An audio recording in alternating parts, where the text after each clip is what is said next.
প্রথম নিশাঙ্কার অনবদ্য সেঞ্চুরিতে অস্ট্রেলিয়াকে হারিয়ে সুপার 8-এ চলে গেল শ্রীলঙ্কা।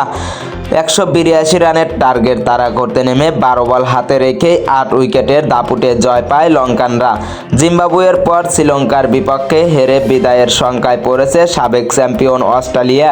3 ম্যাচে টানা জয়ে শ্রীলঙ্কার পয়েন্ট 6, সমান ম্যাচ খেলে মাত্র 2 পয়েন্ট নিয়ে তৃতীয় পজিশনে আছে অস্ট্রেলিয়া। 2 ম্যাচ খেলে 4 পয়েন্ট নিয়ে সুপার 8-এর পথেই রয়েছে জিম্বাবুয়ে। সোমবার শ্রীলঙ্কার পাল্লেকালে স্টেডিয়ামে টস হেরে প্রথমে ব্যাট করতে নেমে উড়ন্ত সূচনা করে অস্ট্রেলিয়া।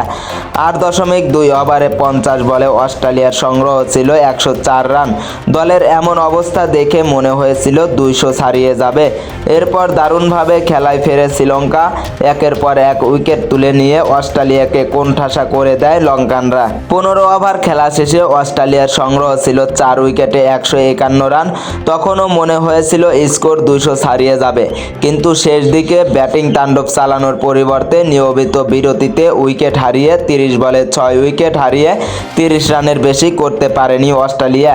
দলের হয়ে সর্বোচ্চ 56 রান করেন ওপেনার ট্রাভিস হেড। আরেক ওপেনার মিচেল মার্শ করেন 27 বলে 54 রান। শ্রীলঙ্কার হয়ে দাসুন হেমন্ত 4 ওভারে 37 রানে 4 উইকেট শিকার করেন।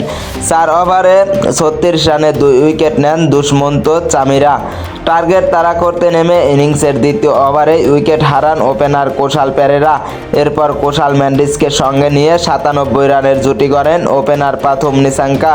38 বলে 6টি 4 আর 1 ছক্কায় 51 রান করে ফেরেন মেন্ডিস। তবে ইনিংস ওপেন করতে নেমে দলের জয় নিশ্চিত করে মাঠ ছাড়েন প্রথম নিশাঙ্কা।